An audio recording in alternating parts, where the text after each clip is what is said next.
You're listening to littlepodcast.com. But I remember the BK Kids Club being pretty badass. Kid Vid was the cool one. When I grow up, I want to be like, Kid Vid. Does somebody have scans of this Kids Club Adventures comic book? It's Hamilton B. Burglar. Hey, look at these people without hats. If you had really shitty eyesight in caveman days, you got eaten. That's true. Welcome to Born in the 80s, episode 273. I'm your host, John Rowe, joined by my co-hosts, Matt Hag. And TJ May. Whoa, TJ trying to jump in. TJ, what do you have on your face? Oh, it's a piggy. It's a cell phone stand that's now suctioned to my head.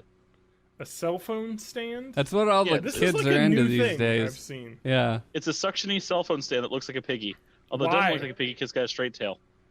It was what I normally have on my phone to stand it up, but this time I used an empty box of that Bottle Caps candy and my John Philip Sousa award. Is this supplanting fidget spinners? Can I now get like a fidget spinner?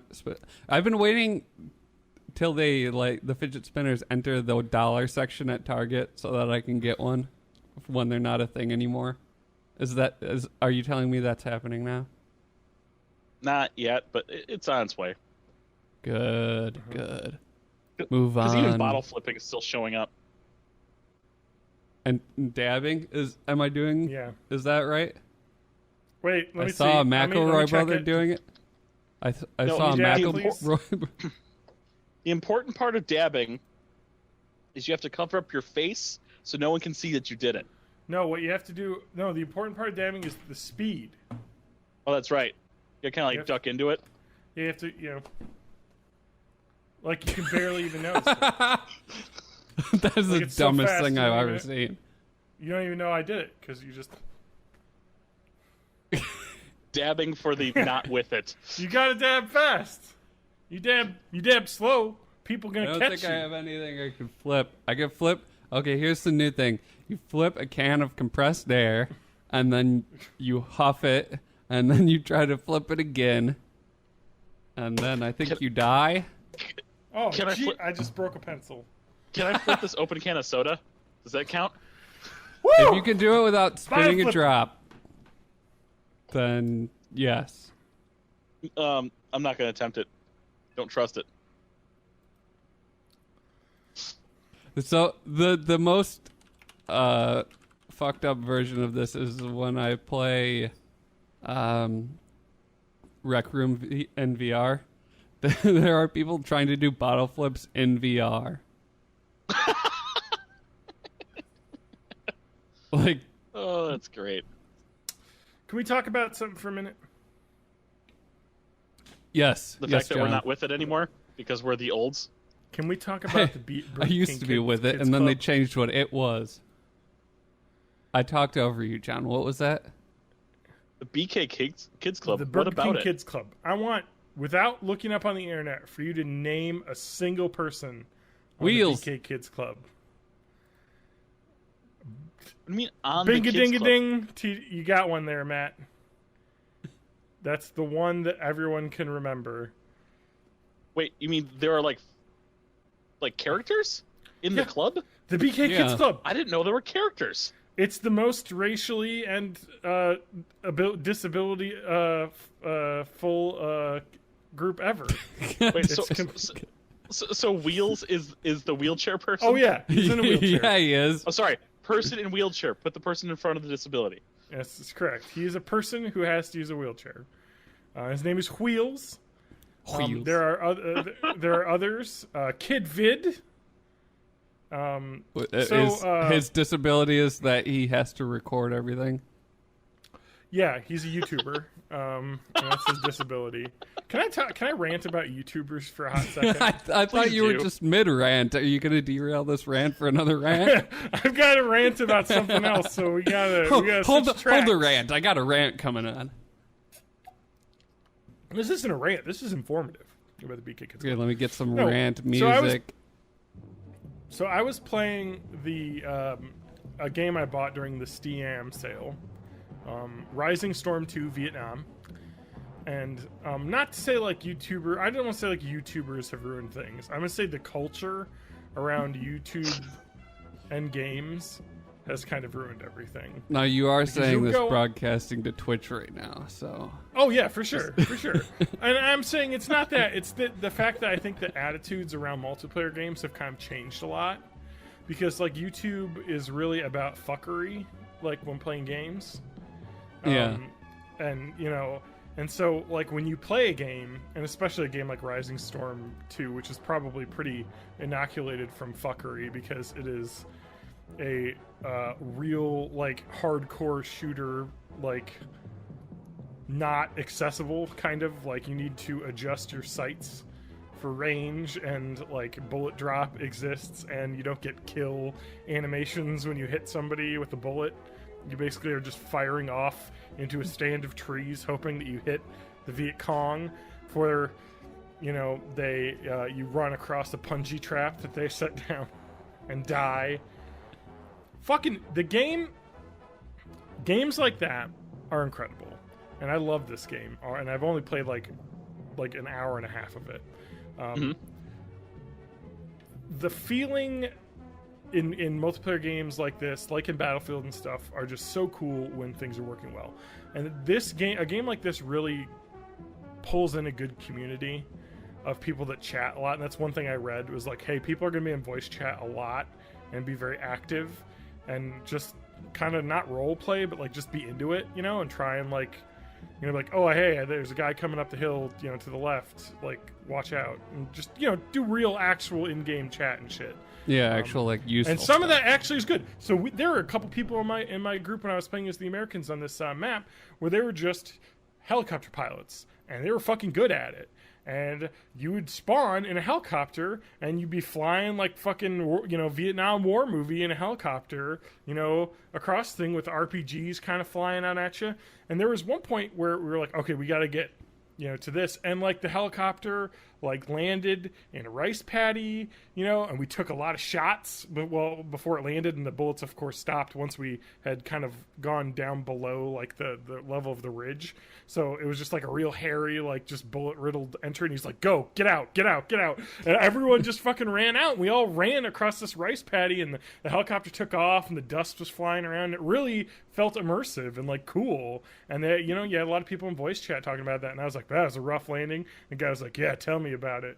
It was just like, it was like, oh man, that. And then in another match on a different server, I was playing as the Viet Cong, and people were doing their best Charlie voice impersonations and trying to sound very racist Viet Cong stereotype voices in chat. And I was like, God, come on, man, like, come on. Like, and it just is like, and it's like, oh. And I'm gonna be an old man and yell at a cloud, like Abe Simpson. And do you have a graphic of that old man yells at cloud? The important thing Simpsons? Was that I had an Thank onion you. on my belt, which was the style at the time. Is I feel like streaming and YouTube has like changed the attitude around multiplayer, where it's like you got to be on, you know, and like performing. And so, like, they'll see probably your Poopy Pie or whatever he is, like, yelling shit, playing a multiplayer game. Like, I got to do that, too, because that's cool. Yeah. And Well, it sucks. Whenever they bring YouTubers into, like, the EA presentations and stuff, it's just, like, screaming, like, these huge reactions constantly. Yeah.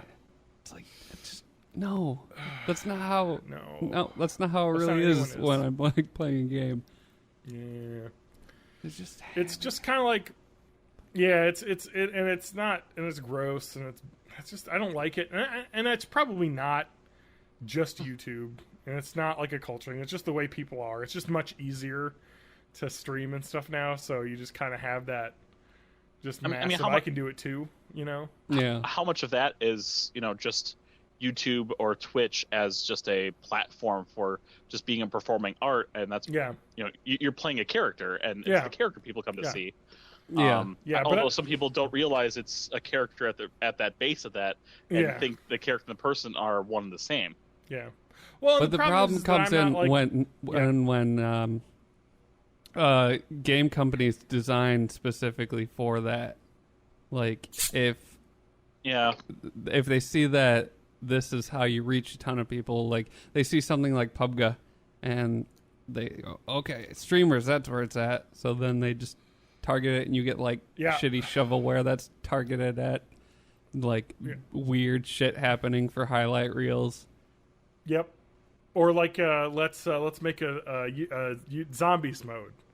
Yeah, that's what streamers do. So we got to make that. And it's like, well, that's not something I'm ever going to be able to play unless you build it that way, and then it'll be accessible. I mean, yeah, you can hit a streaming audience. Maybe that's all they want to do, because they sold 4 million copies of this fucking game. Yeah. Like, do they really need to like sell anymore, or they can just use Twitch streamers to boost the popularity of the game, as they're going to and will definitely need to set up the competitive scene, esports scene in this game, because H1N1, the King of the Kill, which this game is basically the same as, but a better version of, is huge. Is huge in the esports scene. Yeah. So this is just a better version, and I know that's where they're going. One thing that does sound awesome, Matt, as I've told you, my dream is now to join their company and work with them, because I guess they have an office in Madison. I started trying to seek. Started trying to seek that office out. I don't really know, because they probably haven't like planned any expansions yet. They're still kind of like, hey, we got a big enough team to do what we want to do. But it might even be something like there's like Raven Softworks here in town, so they might even just be contracting out work to a company. Oh yeah, like they that. could be. Yeah, for sure. So one thing that's awesome about, I know there was a couple other video game companies that were trying to start up in Madison, so that may have been it too, because it's kind of there's a good place for it here. It's way cheaper than a lot of the coastal cities. Yeah, and from the UW you get a ton of comp sci graduates. Exactly. You got a lot of young, really talented people here in Madison, so and it's better to deal with than Chicago. Yeah, exactly. It's just a better place. Yeah. It's kind of the next Midwestern big city, No,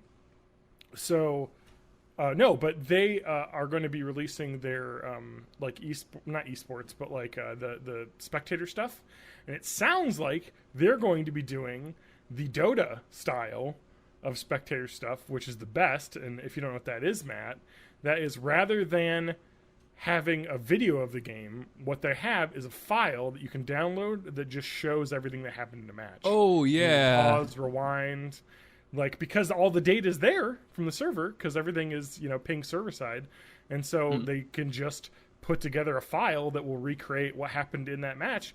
And so my thought is, I want to be an esports color commentator. So I feel like I know things well enough, but I have a pretty decent announcery voice. But I want to be a color commentator. I want to be like, because there's not really like color commentators in esports, because there isn't like a retired 30-year-old pro that can do that. I'm a 30-year-old non-ever pro of playing games. But I can never made it out of the minors. Ass off about random stuff. Now, color commentary really only works if you've got the straight man to bounce off of. Oh yeah, exactly. Well, that's all esports is straight man to bounce off of, is the problem. That I find with a lot of esports announcing. Maybe not in the fighting game scene though. That's different. They got a decent amount of color. I'm talking about shooters scene. Like if you watch Counter-Strike, I think that the casters do a really good job of calling a match and doing a good job explaining tactics and stuff as it's happening, but it's extremely dry, I think, which is... So it's tactics and mechanics solely right now, and you need to, kind of someone that deals with the drama and background. Yeah, exactly. Like the drama of the match, of the moment. And, I mean, even in real sports, like, that is difficult to find good announcers. That do that. It's pretty rare. I mean, you have your classic, greats, your whatchamacallthems, like not even like sports announcers, but like the club announcers. Like what was his name? The guy from the Brewers that was around. Bob forever. Uecker. Yeah, Bob Uecker. Vin Scully for the Dodgers. Like you have these like classic personalities that are just always amazing. I think they're play-by-play guys though. So. Or no, they're color, aren't they? Or they I don't know. Anyway, it doesn't matter, because we're getting lost in the weeds. There isn't So you know what's good is the StarCraft 2 announcing team of Tasteless and Artosis. Yeah, I was going to bring them up. I think they still do stuff because Tasteless, he was the play-by-play guy, right? I think Artosis was. Artosis was like the knowledge guy. The color guy. Yeah, and it was perfect. It was such a good team. Like, my God, was that some of the best esports stuff I've seen. And the Counter-Strike ESL stuff is good, but it is dry. And that game is dry sometimes when you're watching a match because it just gets so technical. And every once in a while, something awesome will happen and they'll be great. And I'm not going to say they're bad. They're amazing at what they're doing. I just think the style that's being done could be a little bit more. And I think you see that with Dota being more like bombastic and not. So what I'm saying, Matt, is do you think I don't need to do that. I can fucking watch replays and do my own voiceovers. Yeah. So I'm looking forward to being able to create videos of that. So I don't know, whenever I can do that in the future, I want to do that. Possibly, and then I'll take those videos and I'll edit them together into a compilation video, and then I'll post that on Reddit, and it'll get more views than the original video. Yeah. Oh yeah. We'll both be famous. Yeah. I mean, outside gaming commentary is still in its infancy. Yeah. So plenty of room to grow. Mm-hmm. Well, and the other thing about the like PUBG streaming and stuff is that like there's so many cool things you could do with the casting abilities that they have. I mean, like I just off the top of my head, I mean, you could do some David Attenborough style Planet Earth crap with like a guy stranded walking through a building, and you can be, zoom over to the. Hey, little does he know that on the ridge he will be ill prepared when the time comes to fight for his. And just follow one person through an entire match, and like kind of being able to see what they. I mean, I just love that, and that's the thing I was really excited for when the game was coming out. Before I bought it, it was like I really want to have tools where you can be, because like part of the awesome part and the thrill of like a Hunger Games or Battle Royale type thing is that as a viewer you're able to have control and see everything. And as a player, you can't, because that would ruin everything. So I want to be able to watch games where I can fucking look at everything and just see, oh shit, this guy doesn't know that these guys are coming up through the back door and like he's going to get shot, and then you watch it happen and it's fucking awesome. Be able to kind of see it from all the angles. So that sounds like that's their plan, though. They want to build it that way. So that's awesome. That sounds really cool, yeah. Mm-hmm. They have the money to do it. I mean, what is that? 4 million? Let me do some math. Matt, let me do some John's doing math. Okay. Do you need math music? Okay. Yep, please. I just finished defecating, and there's shit all over my ass.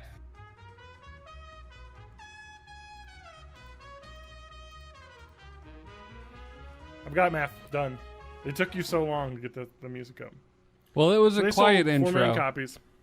They sold 4 million copies. $30 pop. Roughly $120 million. Steam takes a 30% cut. That is the math I needed help with.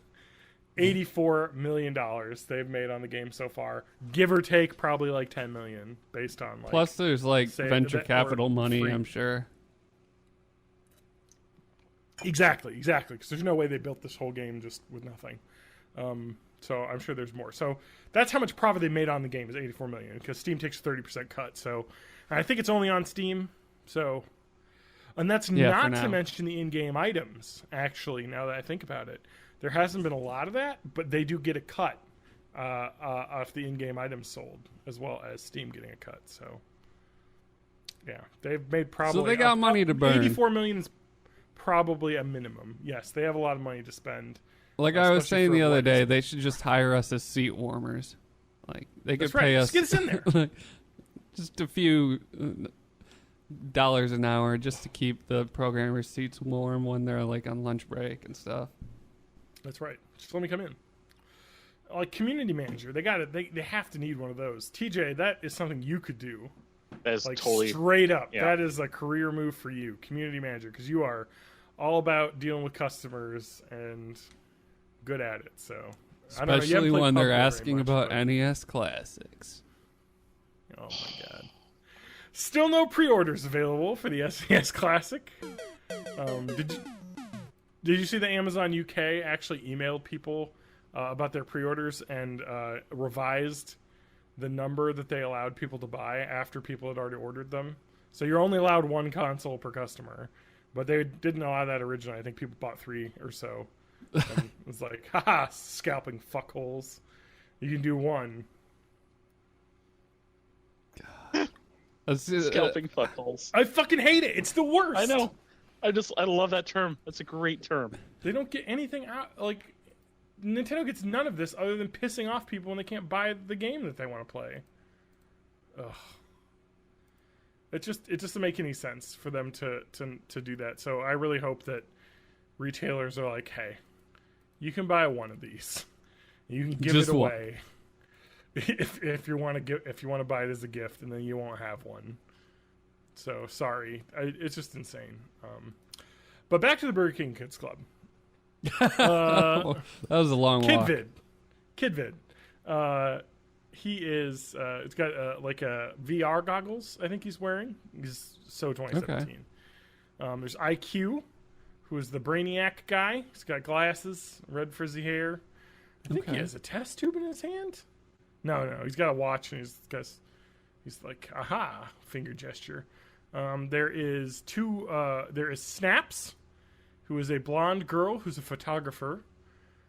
Wheels, we talked about earlier. I like how everybody's named for like their hobbies, and then there's Wheels. Can you His guess hobby is being disabled. Can you get? Okay, so they have a Latino character named Lingo. Can you guess what the African American kid's name is? I don't want to because I'll be accidental racist. Well, you don't have to be accidental racist because he is Jazz. Because of course he is. And then there is Boomer, who is a sports girl. Oh. She's a sports girl. She's got she's really into explosions. Rollerblades, sorry, not skates. And then there is JD, which is the dog wearing a helmet for some reason.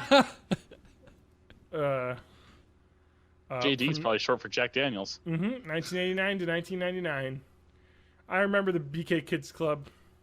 I'm on the Kids Meal Wiki, the Burger King Kids Club page. Nothing on here. We need this. Here we go. I got some information right here.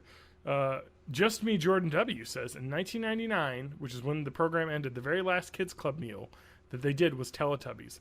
After that, they changed it to the Big Kids meal and began using the blue crescent logo, starting with Wild Wild West. Did you know that? ? I did not know that. Oh my god, I got some more. All right, we got another article. Kids Club action figures. Burger King released in 1991. Oh, this is just a list. There's no... The internet. I implore you. Come on, internet. The BK Kids Club fandom is just not enough. Like, there's just when not I grow up, there. I want to be like, Kid Vid. Dude, you are Kid Vid, man. I was IQ, God, now I'm cool, Kid Vid. Wait, what is this fucking bullshit? He's not Jazz. The wiki's wrong. Literally, the first article that I open, it's Jaws, Jaws. It's like a signature next to his name. Like, come on. It's not Jazz. Jaws. See? Now it isn't accidentally racist. And was we he, like, thought eating? Burger King was... Confusing. No, he actually... This is like the most 90s like thing you've ever seen. He's got like the though. Planet Earth This, like, sweatshirt on. He's into sharks. IQ, yeah, he's got Planet Earth. IQ has a backpack with multiple calculators, an encyclopedia, a protractor. So you know what he's all about. Nowadays, it would just be a smartphone. Lingo apparently is like addicted to having pens because he's like 100 pens in his pockets. I did find an image of the BK Kids Club characters drawn as Sonic-style characters. So that's a thing that exists in this world. And now we just need to put them into Sonic Forces. Mm-hmm. This is pretty good. We actually have an article that I want to give talknerdywithus.com 2016. they actually did a Burger King Kids Club, like going through everybody and making up fake ass. Like, where are they now? Like back, yeah, where are they now? Which are, it's actually a pretty good read. I'll have to put this on here, because whoever wrote this did a pretty good job. Jazz, though, is a character. Check this shit out. Late addition to the Burger King Kids Club in the early 2000s. So I guess they must have gone on beyond that. Jason Jazz. Never thought he was part of the gang. Jazz, Asian kid. Can you guess what he does? He plays an instrument. It's jazz. He's Asian. Jazz band. He's Like, I want to know why Jaws is named Jaws. I don't know. It's probably because he eats burgers, man, like you said. Maybe he has lockjaw. He had tetanus. Maybe he's good at talking. He'll jaw your ears off. But I remember the BK Kids Club being pretty badass. Kid Vid was the cool one, because he was like, I don't know, always my fave. Can't go wrong with Kid Vid. Oh my god, there's just so many BK Kids Club. There's some fan art on here. We got some fan art. Oh yeah! Wait, is this? Oh, someone made a Sonic style BK Kids Club characters on DeviantArt. So we got I that. literally just said that. I'm sorry. Yeah. Already been Sonicified. Oh my god, this is so awful. They had a comic book. I want to be Kid Vid for Halloween. Does somebody have scans of this Kids Club Adventures comic book? I'm gonna do the scary search. Yeah. I'm doing the BK Kids Club Rule 34 search. This has to exist, right? They're gonna put BK you on a Kids list. Club Adventures magazine. Like, can we get? Does somebody have scans? I'm calling out the internet. We need scans. Oh no. We go now to TJ for our update from the government watch list.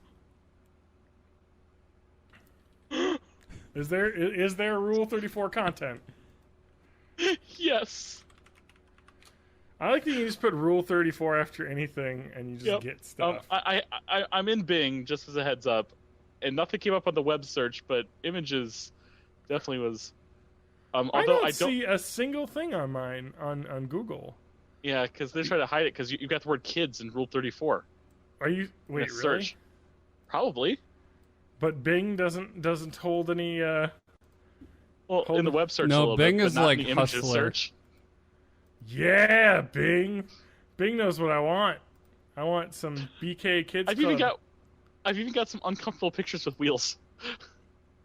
So I found Burger King Kids Club Adventures Volume 5, Number 2 on Amazon for $16. Somebody buy that. Come on. We need the scans. Somebody in the community needs to buy these and get high quality scans.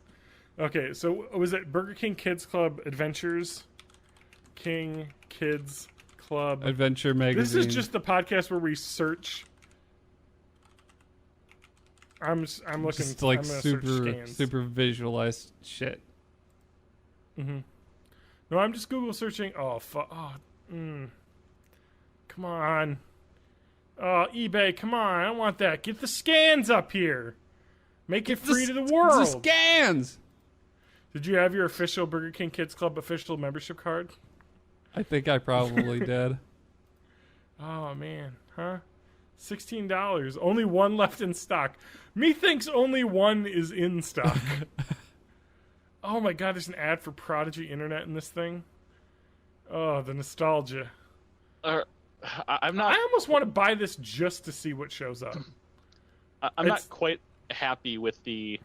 So Bing has lots of like alternate searches based on what they think you could also be looking for. And they have them categorized, color coded. So I think it's like these people go this way, these people go this way.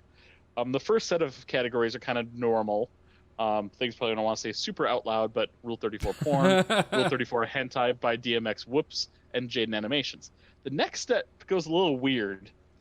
ET Rule 34, Disney Tinkerbell, Rule 34. Linkle, that female Link from Hyrule Warriors, Rule 34. Okay. Pharmacy, Rule 34. That doesn't make any sense. I don't know what that means. Rule 34 Hotel. Carnival, Rule 34. The next step goes a completely different way. It goes Arcade, Rule 34, GameStop, Rule 34, and PS2, Rule 34. Now I'm uncomfortable, especially when a category at the end of my screen goes Jack in the Box, Rule 34, which I don't know. I don't know if that means the restaurant. I think it means their mascot. Yeah. Oh man. Mario Kart 8, Rule 34. And the last one, which should never be searched by anyone, Abortion, Rule 34. Nope. What does that even? Well, it's been a good show, everybody. We're shutting it down. All right, Matt. I think it's the end of the last episode. Totally just hit upon this. I remember this.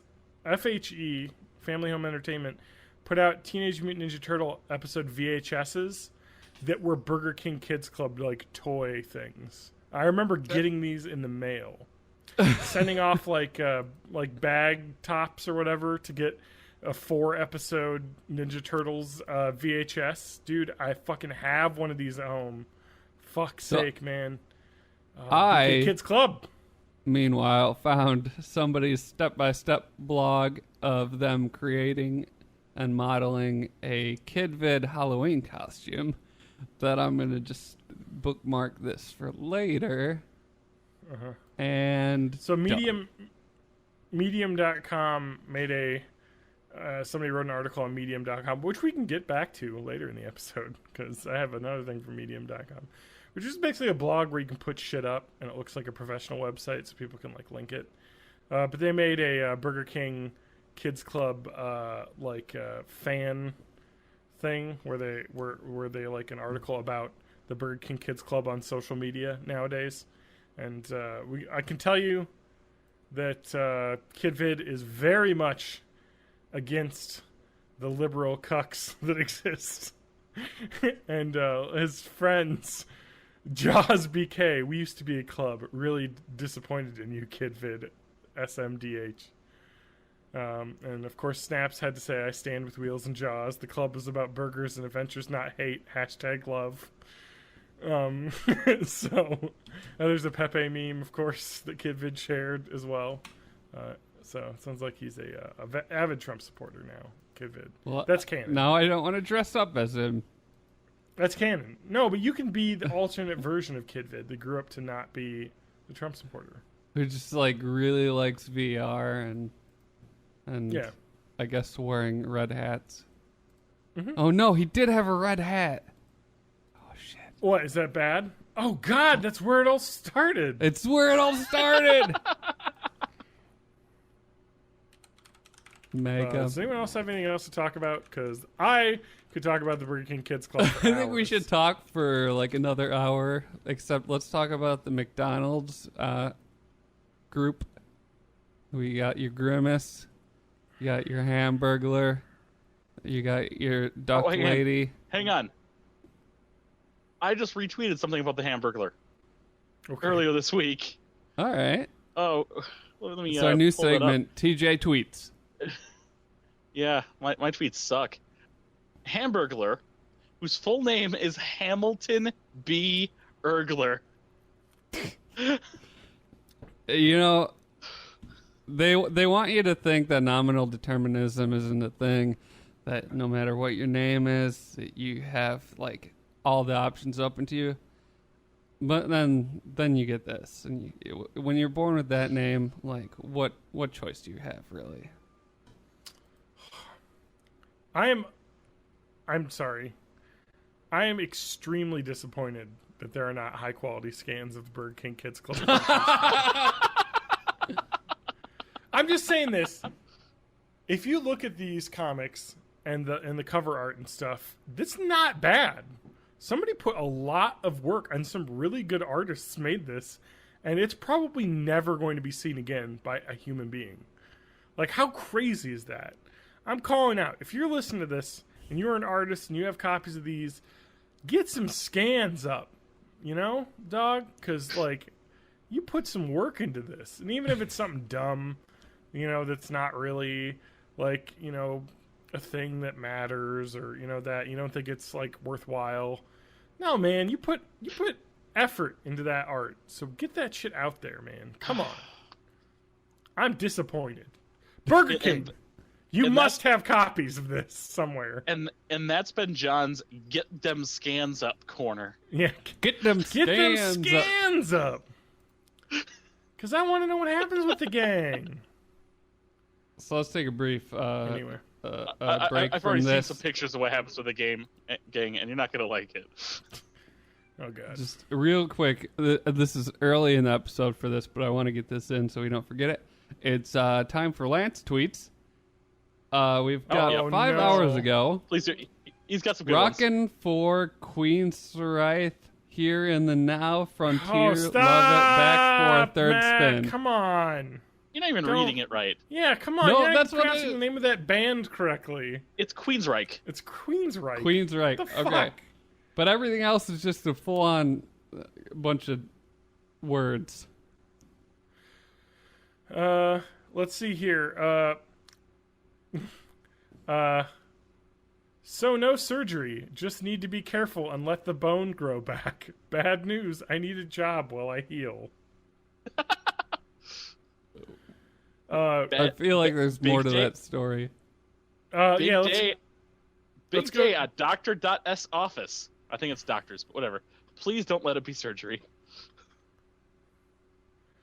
I think there was a tweet where he said, "Enjoying my last beer. It's clear after last night's injury, I can't drink responsibly, so that will be that." Oh, Where's man, that? really? Where's that? He hasn't actually talked to me about this. We've been chatting about movies, so he's just been sharing on Twitter his updates. So I don't know. I have to assume he broke a leg. That's why he's been or getting arm. all the. That's why he's been getting all those health insurance phone calls. Mm-hmm. So I don't know, there man. it is. Yeah. Yeah. So fun. Don't break your leg. Don't break That's my your advice. leg. Don't break your leg. Don't Surgery, break no your surgery, that's good, though. leg. It's got to be laid up for a while. And of course, you know, when he's talking, you know, on 4th of July, we're all kind of patriotic. Where is he? I don't blame Capcom for not using X-Men in Marvel vs. Capcom. It was clearly not up to them. Blame Marvel if you don't like it. That is somewhat true. Hot takes. Yeah. Marvel will not allow their characters to be used. Well, and it's not even Marvel's fault. It's because It's X-Men Fox, is technically right? weirdly owned by Fox. Well, Do they own all of the rights or just the film rights? Just film. I think they actually own. They must own maybe video games as well, because they did put out all those. They put out that Wolverine video game in like 2010 or whatever. And I think Sony owns video game rights for Spider-Man, so it would make sense. Well, that you'd they'd have to a actually similar look deal. at. Actually, wait a minute. No, the Marvel Ultimate Heroes, the online game, that does have X-Men in it. So that's and they redid the Marvel Ultimate Alliance games too, even though the ports suck. Absolute suck. Mm-hmm. Oh. Mm-hmm. You guys hear that? Yep. TJ Off in the burps. distance. No, is it Did you hear fireworks? Oh God! They're back! They're all over me! what It's you want, time for the Melissophilia moment. A man in Grand Blanc Township, Michigan, tried to use fireworks to remove a bee's nest from his garage and burn the whole fucker down. That sounds like a good idea. He was trying to use a smoke bomb, and apparently he had several other fireworks in that garage that caught fire because when authorities were approaching, they saw several fireworks shooting off into the air. This has been your Melissophilia moment. The bees weren't actually the thing. You just witnessed insurance fraud. Yeah. Yeah. How do we He know totally there did wasn't that even on babies? purpose. That's no good. Well, he does say nobody was hurt, so like maybe it was planned. Maybe he cleared everyone out, made sure everyone is at a safe distance, burned down his garage. Yep. Would you like for me to talk about something? Otherwise, I got something. All right, let's go. TJ, you go. Bad news. I probably should quit Twitter. Who said that? We should all quit Twitter. No. I should quit Twitter. Why? What have you done? I got some news that happened recently. Okay. My mother has now followed me on Twitter. Oh shit! I can't say anything anymore. Abandon ship. Make a new account. Wow. Hide my identity. Yeah, I don't have any family members following me on Twitter. Whereas that is. My parents don't even use Facebook. It's my parents do use Facebook actually. So but I don't ever post anything on Facebook really. Like, just all those like boring shit. Super hardcore conservative memes that you do. Yeah. Oh yeah. You're still posting like Obama does it, blah blah blah. Remember when you used to feel safe? Remember? Yeah, I remember. I remember. I remember. So, John, I feel like you're not terribly invested in this podcast. Are you still looking at Burger King Kids Club stuff? He is. I can see it off his glasses. I really got into Burger King Kids Club fanfic. No, I have something I want to talk about. Matthew Allen Hag. Yes. Would you like to TJ, actually, sorry. Yes. Sorry, Matt. Oh, fine. I'll just leave. TJ, I know you were talking about how because you wanted to get like new employment or make some more, or you can't handle the SNES Classic, I got a job offer for you. Okay. You ready? Should I be afraid? Maybe. A couple in a small village in the Scottish borders is reportedly seeking a live-in nanny for their 2 small children. Okay. Sounds like a heck of a deal. $63,000 a year. That's more than I make. With 28 vacation days. More than I get. This is a cush job. What am I doing? Plus you get the bedroom with a private bathroom and kitchen. Got your own thing. Perfect place to stay. Yep. Caveat. I'm out for this. Caveat. What's the catch? There's always a catch. The house is haunted. Okay. According to the post on childcare.co.uk, the couple has lived in their home for about a decade, having been told that they bought it that could very well be filled with the souls of the departed. While they said they haven't personally seen any evil spirits mucking up the place, they've lost several nannies over the past few years. All of them quite possibly left the house like this. Of course, there's an image of I forget what movie this is, but a priest from the Exorcist. 5 nannies have left the role in the last year, each citing supernatural incidents as the reason, including strange noises, broken glass, and furniture moving. This obviously has been a period of great upheaval for our children. So, what do you think's really going on in this situation? Molestation. Whoa, TJ, come on, that's too far. All right, away. Sorry. You gotta build up to that. Okay. Inappropriate touching. I think that gas leak. That they're like, I think that the dad is just coming over drunk to the nanny's room and be like, "Hey, how's it going? You wanna feather duster my downstairs chandelier?"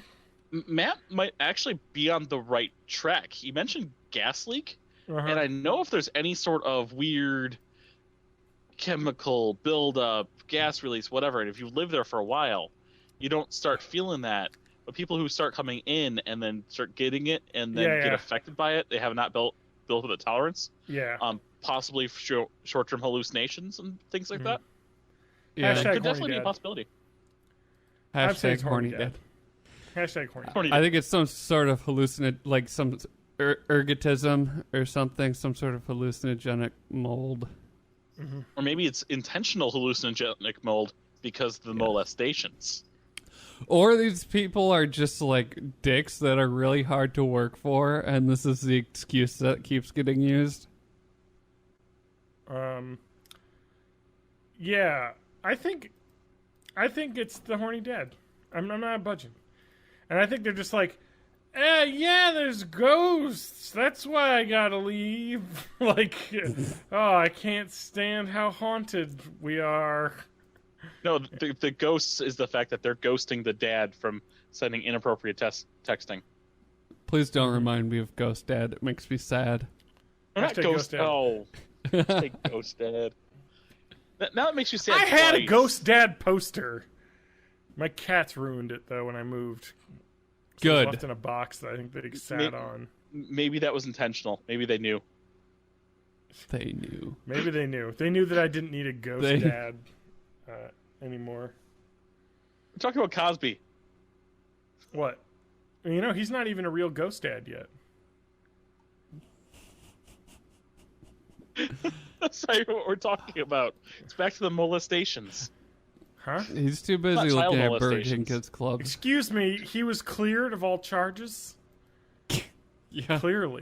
Clearly he's not at fault. You know, screw the 50 odd people that have accused him, you know. Yeah. You got one mistrial, so that means he's in the clean. This totally should not be the podcast title. But there was one juror that like didn't agree. One fucking. Yeah, basically. That's what you the need. Molestations. So, but you would take a haunted nanny job? Why not? Yeah, I don't think so. I'd like to see it. Yeah, well, even if I can handle it for like 6 months, or 9 maybe months, it's just the children are just like trying to act haunted, so the fucking nannies would leave because they're like, we don't need a fucking nanny. We want our parents to talk to us. We want parental attention and not some nanny doing everything. If you're watching a movie and there's a child ghost, they're always British. It's a British child ghost. That's true. That's right. It's true. British people become ghosts very easily. It must be in the water in Britain. It's the lack of fluoride in their water that makes them into ghosts. Matt, you ready for Science Corner? I guess. Because I'm. Thank you. I've got to get this out of the way because I've had this one on the list. This is a Lifehacker article I thought was pretty good. 10 stubborn body myths that just won't die, debunked by science. Are you for fat burning? I want you guys to should I not try look at and the guess article? why these aren't true. Yeah, don't look at the article. I want you to guess why this isn't true, basically. Okay. Some of these are like, yeah, duh. let me get some noises. For trivia style noises. That's fine. Yep. Myth number 1. My body hair grows back thicker when you shave it. This is like always been on. They actually mentioned that episode of Seinfeld where Jerry wants to shave his chest, and everyone says it'll grow back twice as thick. Don't do that, and then it proves true. He's like, I think he opens it, or Kramer opens his shirt, and Jerry like reels into horror like a horror movie at his. It's like, I used to shave my chest. Look what happened. So this is actually something that's been disproven for a long time. Okay. 1928 was the first clinical trials where they had that. Why do you think this myth exists? What do you think is this? Obviously, this is one of the ones where it's like, yeah, of course. I feel like we're both gonna know most of these, so we should just go back and forth. TJ, I got this one because I have a prop. I have a prop for this one. Okay, sure. So when hair grows naturally, the end kind of becomes kind of cone where it kind of tapers off to the end. When you shave, you cut, and then you have a flat, wide surface that pops out. It's not that it's actually thicker, just that the end is more pronounced. So it shows up thicker, quicker, but it still grows the same rate. Huh. Okay. And that's why when you wax, since it's growing when you wax or pluck, when it grows from a new, you're going to get that tapered end again. I see. All right. John, is that correct? Is that correct? All right. Let's see. Wow. Okay, here we go. Strong scientific evidence disproves these claims. More recent studies confirm shaving does not affect the thickness or rate of hair regrowth. In addition, shaving just removes the dead portion of the hair, not the living section lying below the skin surface, so it's unlikely to affect the rate or type of growth, because literally you're doing nothing but shaving off the dead part. The follicles stay the same. Shaved hair lacks the finer taper seen at the ends of unshaven hair, giving the impression of coarseness. Similarly, I said the right word too. Has not yet been enlightened by the sun or other chemical exposures, resulting in an appearance that seems darker than existing hair. So you're right. I think it just comes in coarser because you have a chopped end instead of just a fine taper that you would see on unshaven hair because it came up natural. So there you go. It feels coarse, so you think it's thicker. I think my other theory on why people think this is because people will start shaving when they're younger, and then as you keep shaving, you get older, your hair grows in thicker because you're getting older.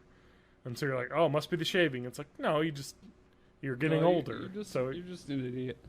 You're getting through puberty more. All right. So TJ gets a point. 1 point for TJ.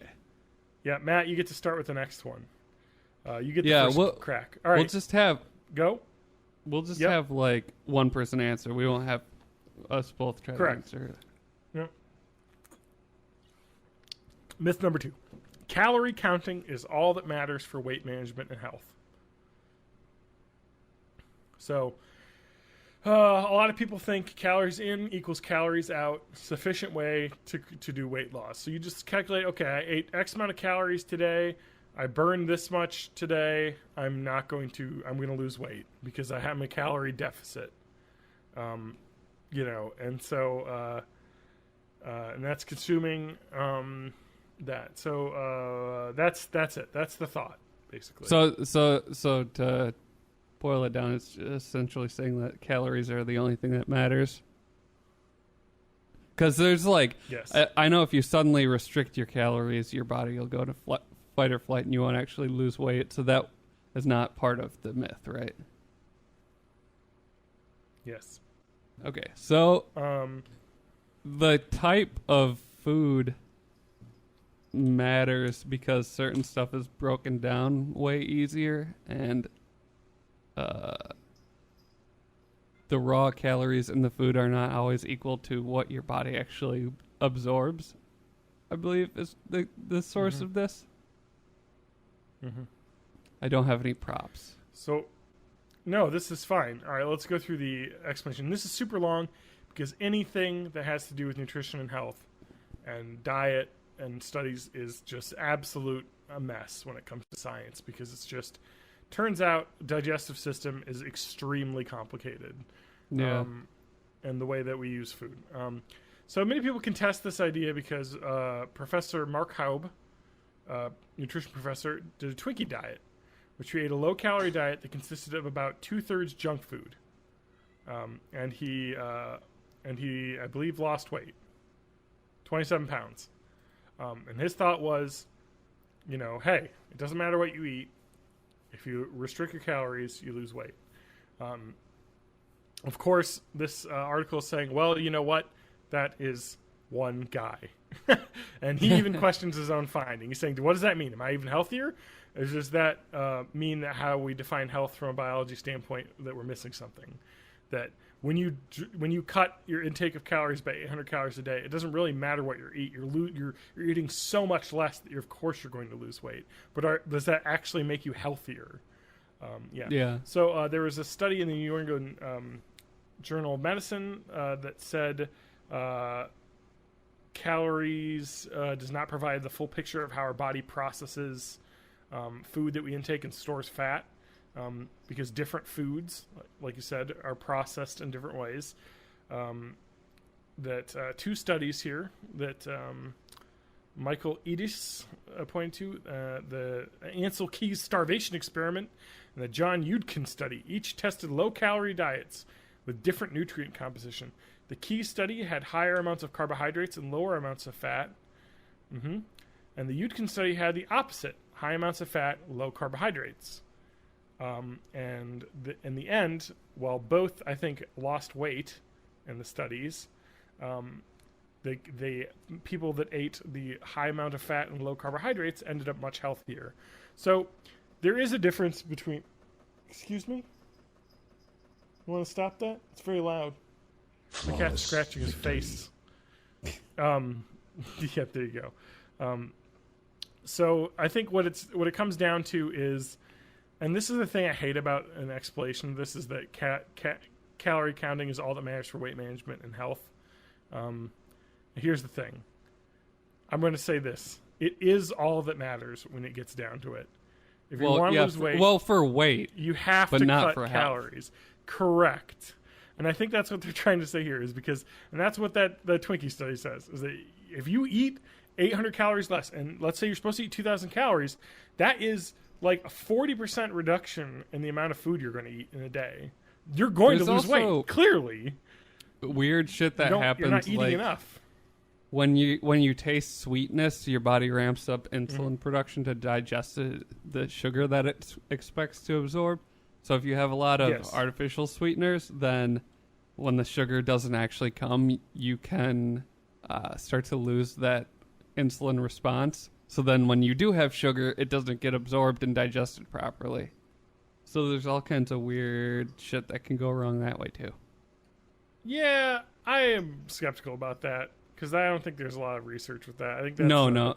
There was a pretty low sample size, and it hasn't been, as far as I know, it's tough because reproduced yet. Yeah, that's one of the arguments people have against diet soda, and it's kind of one of those things that's like, it's hard because a lot of the studies that you're talking about with the insulin resistance, and this is something I talked about in a previous Science Corner, I think even, is a lot of these studies get done in rats, and this, oh man, this is perfect, because I talked about how I wanted to talk about this, because somebody had brought this up on Facebook, but they were like, oh, you know, all these aspartame studies are done, and like these fucking mice got cancer because they were fed aspartame every day, so it causes cancer. And first off, the rats were fed up to the equivalent of 2,000 cans of Coke in one day. So, I mean, okay, I feel like there are some other things that could come into effect at that point. Any sort of chemical given in such a high dosage is lethal. Anything. Water kills you if you drink 2,000 cans of water. So that doesn't really show much. And the other thing is that the best way I can disprove this, whenever you are someone who's like reading a study about health and nutrition, and you see that it's a study that was done in mice or rats, just say, okay, that's interesting, but it doesn't mean anything. Because if I were to tell you, hey, we did this study with dogs, each one of them ate a bar of chocolate, and a lot of them died, you shouldn't eat chocolate anymore. That's just, animals break down food differently than we do. Dogs can't eat chocolate because it's poisonous to them. So things that might be poisonous to rats aren't necessarily poisonous to us. So you can't immediately say, and I think that's something that gets conflated a lot in articles, because it's super easy to do a study with rats, because you can control exactly how much they eat.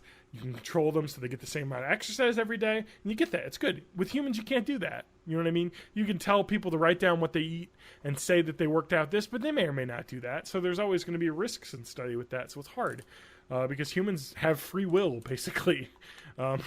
So we can lie, whereas rats can't really choose to eat something else because they're forced to eat whatever's put in their cage. So it's kind of one of those things that's like, with a stunning salt.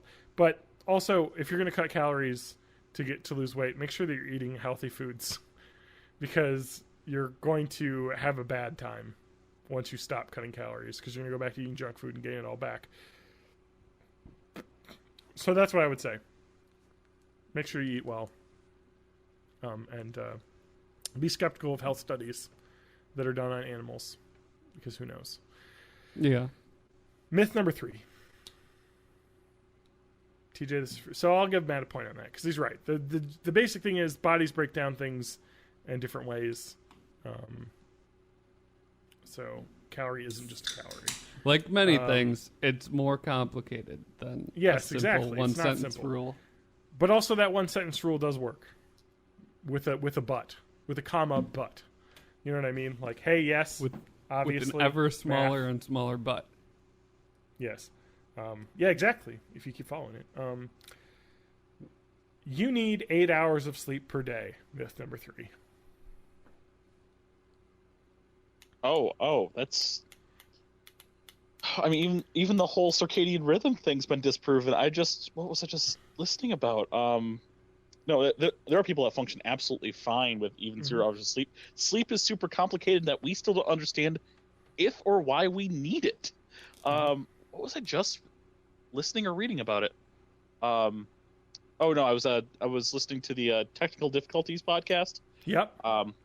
And like they had there were like NASA did some studies where they had people underground in a cave. They basically built them a room in glass, but they had no access to natural lighting. Oh yeah, okay. And without having access to time or anything that does an actual day-night cycle, they have control of your own lights.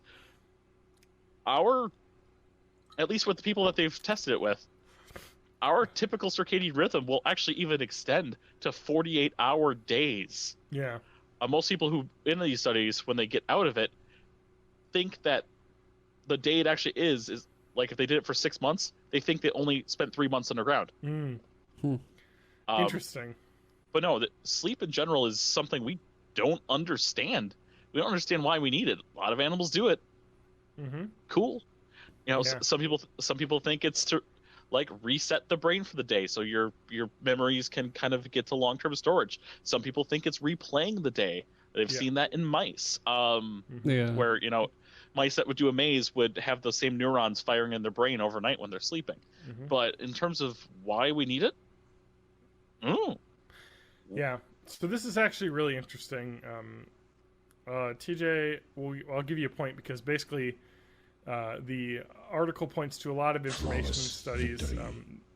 There's a European study, and this is the worst, FYI. I want to point out to people that this is not how you should digest your science knowledge. You should also look this stuff up and confirm with yourself. Don't just take my word for it that a European study that I'm reading off a blog that has a link to a European study that I'd have to go through.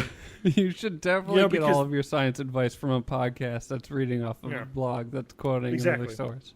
No, because we're just chatting about it. It's the idea is you shouldn't take everything as true. You should always, and that's the idea with science, is they're always trying to find the truth and dig deeper and deeper. So they did a study where they found European people that possessed a gene known as ABCC9 could sleep for significantly fewer hours than the regular person. They actually found the same gene in fruit flies. And they found that by manipulating the gene, they were able to manipulate the amount of time fruit flies would sleep. So when you're asked how much sleep you require, it really depends on person by person, because different people will need sleep in different ways. The results varied quite a bit. They did a study where they asked people. It varies quite a bit. And the experiences matched the study, saying, hey, some people need 8 hours, some people need 5 hours. It can really range. But one thing that is interesting is that people do need sleep. And if you are sleep deprived, you will die. Your body will become very unhealthy if you're deprived of sleep for too long. Which is why it's basically impossible to deprive yourself to sleep for unhealth for so long, because your body knows that it needs to do this. I know part of sleep is your brain will kind of wash itself and clear off the plaque that's starting to build up on your neurons. So if you don't do that, then you just slowly lose functionality. Yeah, it's definitely, exactly. That's why people get kind of drunk, when they're sleeping. And Mythbusters did an interesting study where they did drunk driving versus like sleep deprived driving, and they were like, yeah, it's pretty much the same. So you're gonna want to get sleep. So driving when you're haven't slept for 24 hours is really dangerous. Wired Magazine actually profiled a chemical, or get this, a chemical called orexin A that's believed to work as a sleep replacement. So it's already present in humans in limited amounts because the human body is a natural pharmacy. And when depleted, it causes us to feel tired. So they actually discovered this chemical, orexin A, and they actually made it into a nasal spray for testing purposes to find out if it's treatment for narcolepsy. That's some weird super Adam, soldier shit. Adam, tune in. They actually used amphetamines in World War II for that. Yeah. For soldiers. The Nazis invented meth. Mostly pilots would use them to stay up because they would go on bombing run flights where they'd have to fly for, in the old prop planes for, dozens of hours without falling asleep. So they did UCLA study, really small in monkeys, of course.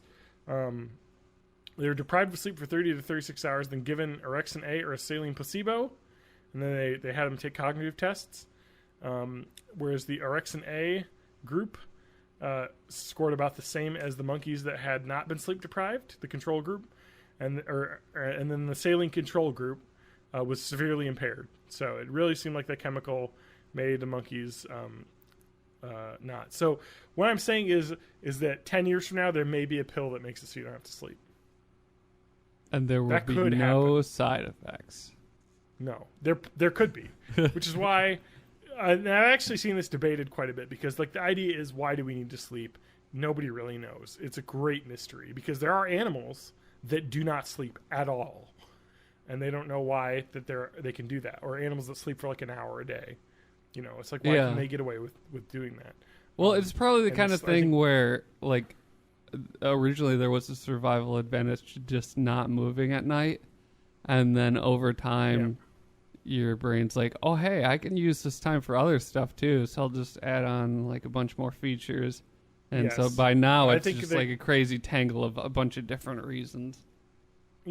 Exactly. And I think that's part of it, is that a lot of people in the prevailing theories are, like you said, you need to sleep and you kind of replay the day a little bit in your mind. You kind of, and then that's a thought that was something done with humans because our large brains, it was a competitive advantage to have your brain replay events so that it's just more in your memory, basically. You know what I mean? It's a tool, or even imagine future events. Yeah, because our greatest tool as humans is our brains, because it just allows us to be above every other creature on the planet. So, but they talked about the possibility in there, it's very possible that there could be supplements that you could take that would make it you didn't have to sleep. But the question would be, would you want to do that? No, I like sleep. Or would that I'd just do be it all the something time you'd be if like, I could. all right, I got this really busy weekend coming up. I want to do this. I want to be able to stay up because I got a lot of stuff to get done. And then what happens when we have the dystopian society where, hey, actually now that everybody can work for longer because you don't need as much sleep, so you can work 12-hour shifts now because when you're home, you've got the other 12 hours. You don't need to spend 8 of those sleeping. So anyway. And then it turns out that your body just runs out of juice twice as fast, so you die at age 40. Mm-hmm. Here we go. Yes. But you'll have lived a lot more because you were awake for the whole time. All right. So, Matt, your turn. My turn. Myth 4. Reading in dim light ruins your eyes. Let's see here. Reading in dim light is supposed to be bad for you, which is somewhat evidenced by the bedside lamp and booklight industry that exists. I'm sure when you were a kid you were told, turn on a light when you're reading. It's bad for your eyes. I just do it because it hurts my eyes to read in dim light. Because I'm old now. Yes. All right. Well, Matt, I'm going to give you points right here. Because I'll tell you what happens. Children's health researcher Rachel C. Vreeman, an assistant professor of pediatrics, says that what happens when you have dim lighting is that you strain your eyes, which you're talking about. It can hurt your eyes, but it doesn't. But that never causes any serious or permanent damage. It just makes your eyes hurt, and that's not actually damaging your eyes. It can have multiple temporary negative effects, but it's unlikely to cause permanent change in the function of your eyes. They said even in patients with Sjögren, some weird Swedish name, syndrome, which is an autoimmune disease that features the inflammation in certain glands of the body. Decreased visual acuity associated with strained reading improves when they stop reading. So even people that have easily inflamed glands and whatnot, it doesn't have any permanent effect on them. Like, this is something that just happens. So what happens, the primary evidence of what this happens is that the truth is that the increased prevalence of myopia, which is needing glasses, is people that have more academic experience need glasses more often. And that's gaining that. And what they're saying is basically that has nothing to do with the light level. Because when you think about this, the people have been needing more and more glasses than in the past. And people in the past had candlelight. They had very bad lighting, and somehow we're even worse off than they are when it comes to needing glasses. And so the scientific consensus is, yep, go. Need more glasses now because if you had really shitty eyesight in caveman days, you got eaten. That's true. Yeah, that's true as well. They just didn't have fixes for it. But even then, like even in like, you know, the early 1800s and whatnot, when glasses were starting to come around, people didn't need them as much as they do now, because one thing is reading causes damage to your eyes. Basically, just reading, looking at tiny text can strain your eyes, and which causes your muscles, and it's just that it makes your eyes age faster, basically. So like people that read for more the vast tend to majority of more. history, like most people were illiterate anyways, so it wouldn't matter if you had perfect eyesight if you weren't reading anything. It's just like I could see well enough to see my cows and my fields, and that's all that matters. Yeah, so it has nothing to do with the lighting. It has everything to do with reading. And that's definitely a thing. So, you know what? So reading is cool. bad, kids. Reading is bad for your eyes, but it doesn't matter because we can fix that with glasses or eye surgery. And lasers. And also reading makes you smarter and you make more money. So it's just better for you overall. Deal with the glasses. And John will like it because you have glasses. I like glasses. Here's a good one for TJ. Okay. Myth 5. Yep. Urinating on a jellyfish sting will soothe the pain. So this is referencing an episode of Friends where Monica was stung by a jellyfish. Joey remembered that urinate. So this is every one of these is like a sitcom storyline.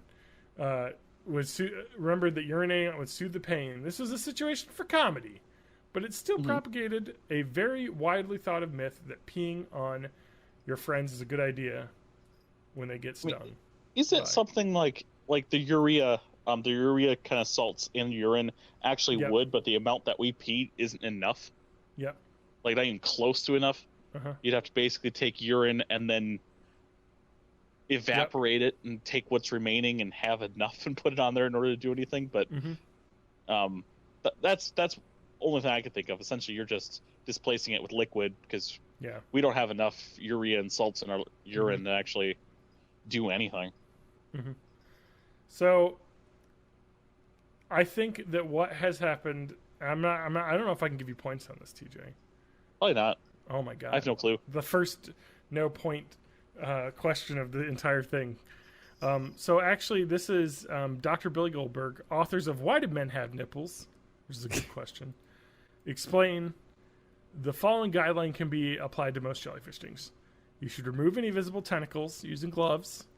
The area of the sting should be rinsed with household vinegar, which is probably why people thinking, hey, vinegar, I could just pee on that. The acetic acid because I pee vinegar can block discharge of the remaining nematocysts, the stinging cells, on the skin, and should be applied liberally. If vinegar is not available, salt water can be used to wash off the nematocysts. In laboratory tests, urine, ammonia, and alcohol can actually cause active stinging cells to fire more, which means applying them actually could make a minor sting worse. So urinating on a jellyfish is not only gross, it also could make it worse. So if you're going to pee on someone, you're into that, can't use that excuse. Yeah, you can't use the excuse of curing a jellyfish sting. So that's interesting. I think people but might if think you want to pee on somebody and they're down with it, like, you shouldn't have to use an excuse. Just be open and honest with yourself. Yeah, just be open and honest with your partner. As long as you're both consenting adults. I mean, if your partner wants to dress up as Wheels from the BK Kids Club, and he wants you to dress up as, Kid Vid. Snaps, the photographer, to take a few boudoir photos. No one should be against that. That should be your right as an American to have those things. All right, myth number 6 for Matt. You're getting all the health ones. How many more are there? Because I'm getting 8. my ADD is kicking in. Okay. All right. Your slow metabolism makes you fat.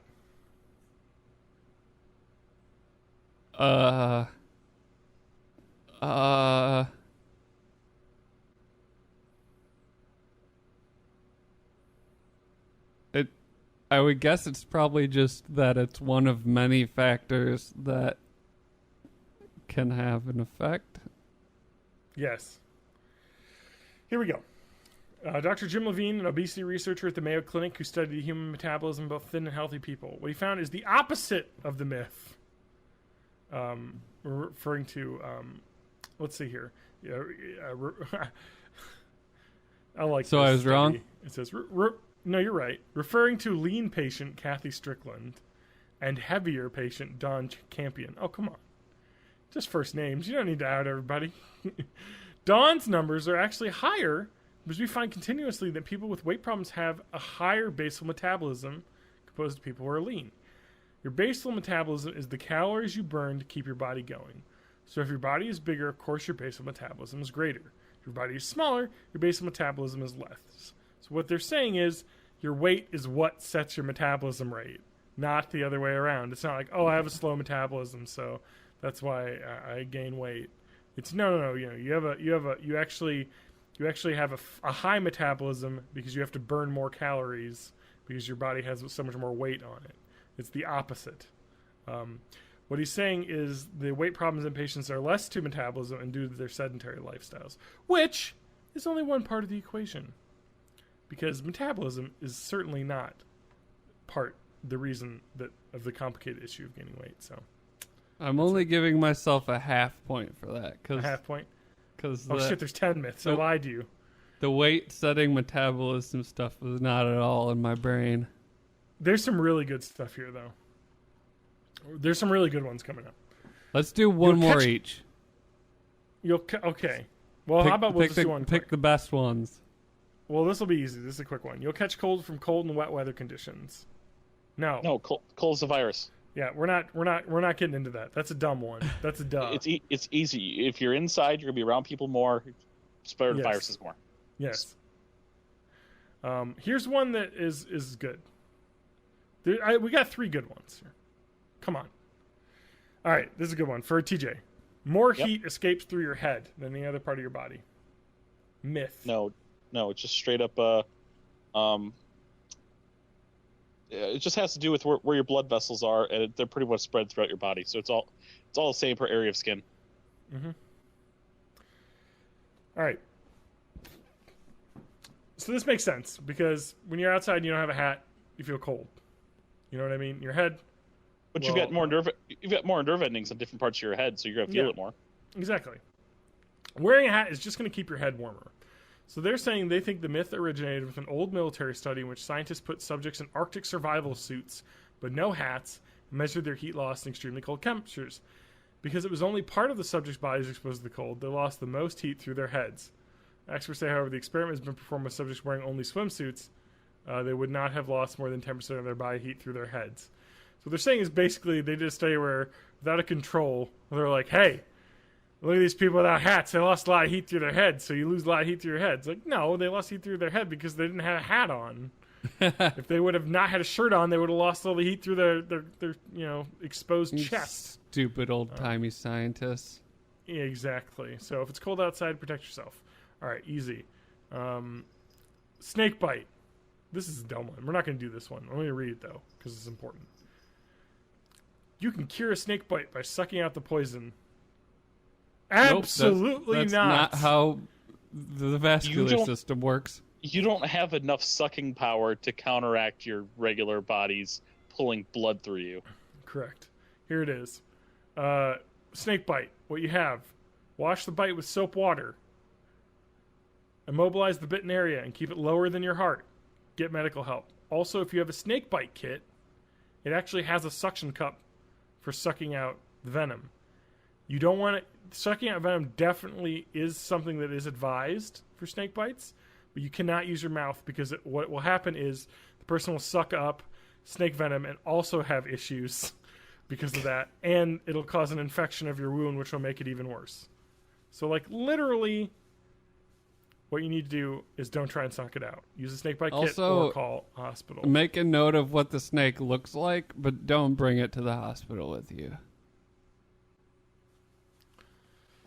Yes. Hey. Fucking calm down. My cat is playing with a plastic bag over there. It's very loud. He's trying to get my Angry Toast in the chat says the venom's good for you if it doesn't kill you.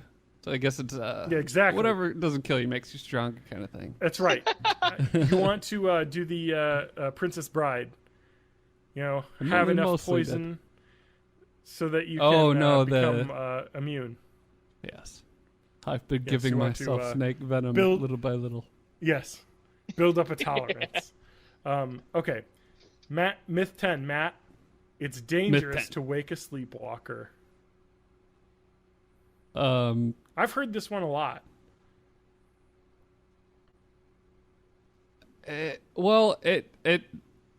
You just have to be prepared for them to be confused and not know where they are. You can't just be like, "Hey, wake up!" Like, yeah, I don't know. It should be the same thing as waking someone with night terrors. If you wake them up during the thing, they'll get a little disoriented. But otherwise, at the end of it, they're more likely to get injured sleepwalking than they will in the confusion of you waking them up. Correct. So it seems like this myth has come up from people saying sleepwalkers that have been startled are startled when they get woken up by their friends and possibly gotten hit, because the person who wakes up kind of freaks out for a second because they're surprised because A, they're not in their beds, and B, they're disoriented. And so that's what's saying is the doctor of a sleep disorder center in New York said what you need to do, the best thing to do actually is to not wake them if you have to, because that would, that way they're not startled and could knock something over or fall, is just to try and guide them back to bed. Wake them if you have to, but better to just try and help them where they should be in the first place, back to bed. Have you ever seen anyone sleepwalk or been around anything like that? No. I don't think I've seen... I know I used to sleepwalk, but I don't think I've ever seen anyone do it. You don't have videotapes? No. So my brother used to sleepwalk. So I do have experiences with this. Most of the sleepwalking that he would do when I was sharing a room with him when we were little would not be actual sleepwalking, but just getting up in bed, like just sitting straight up like a fucking shot, and being like, and just asking a weird question, and then you just say, "Go back to bed," and he'll lay back down and sleep. When we were at Boy Scout camp, though, I remember being relayed this story where in the middle of the night he was packing up all of his stuff into his bag and trying to leave the camp. He was basically packing up as if it was time to go. One of the adults, one of the parents that was there, basically kind of heard this and came over and was like, "What?" And then he was like, "Oh, he's sleepwalking." So what he did was exactly what they said to do. Is he was like, "Oh no, Eric, what are you doing? We just got here. You should start unpacking, go sleep." And so he like guided through him, putting all of his stuff underneath the bed. And he was like, "Okay," and he laid down and went back to sleep. And it was a really funny story because that is definitely a thing that happens. People that are sleepwalking are generally highly suggestive because they're just kind of in this state where they're disoriented. And kind of like, and you're just like, hey, what's going on? You should go back to bed. It's bedtime. You're like, oh yeah, and then they'll just walk back to bed. So that's kind of what I've seen. It's like a hypnotic state. The myth is usually it's dangerous to weak sleepwalker. It's not dangerous at all. They might get startled, but that's not dangerous. I mean, it's like it's dangerous to wake them if they're holding several knives. This is really interesting. That my favorite part about this article actually is the comments. Oh, let's just say "Get out of the box" replied with, like a 17 article or 17 paragraph diatribe about how this is all wrong, basically. And it was just fun that it's great. So many armchair scientists. This article and what I'm talking about is not meant to be in any way the end all be all. Just some interesting thought provoking. But this podcast is the end all be all of all scientific inquisition. Correct. This is not hashtag fake news. This is real shit. My God, we got that thing off my list, guys. High fives. And the final score was TJ with 3, Matt with 3.5. Oh shit! Stolen away. It only took you what, 3 months to get that in? Yeah, that was the Health Science Corner was there forever. So I'm going to taint the next Science Corner, which I don't have anything for, which is why I haven't done it yet. I'm going to look up stuff about face mites. Matt wanted to know. Yeah. I think they live and fuck on your face. Correct. There's tiny little bugs, and not just on your face. Your entire body is covered with different types of microscopic bugs. So enjoy that. But the face mites are interesting because they're really weird looking, and they're right on your eyes, your eyelashes. They're in my eyes, man. Yeah, basically. I got a rant I got to get through. Fuck, I just talked forever, guys. So, it's fine. I got a little bit. You could, a little bit of break. You could save your rant for next time. Oh, but it's in the news now. I'll save it though. I want to talk directly to our visual viewers and our audio listeners. For anyone, because we've been starting to get back Can into I be this. A visual listener and an audio viewer? Do you have synesthesia? Fine. If you want to hear purple, I guess I'm fine with that. I hear it's lovely this time of year. So speaking to our listeners, yeah, we've been getting it back into Phantasy Star Online. Yeah, and we are on the Ultima server. So if anyone wants to join us, you can go to fantasystaronline.net. If I remember correctly. Bad for my glasses. Yeah. And if you want to kind of play with us, you can always join us in our Discord server. Yep. Normally this is where I would point to the bottom underneath our thing because it would be in Matt's description. Point to the bottom. But Matt doesn't have a description that talks about our Discord server. So yeah, Matt, what the fuck? I will make another link and throw it in the chat. And ban that link. Ban the link. Spam. Yeah. Don't allow him to post it. Moderators, get on that. It's fake news. I'm the moderator.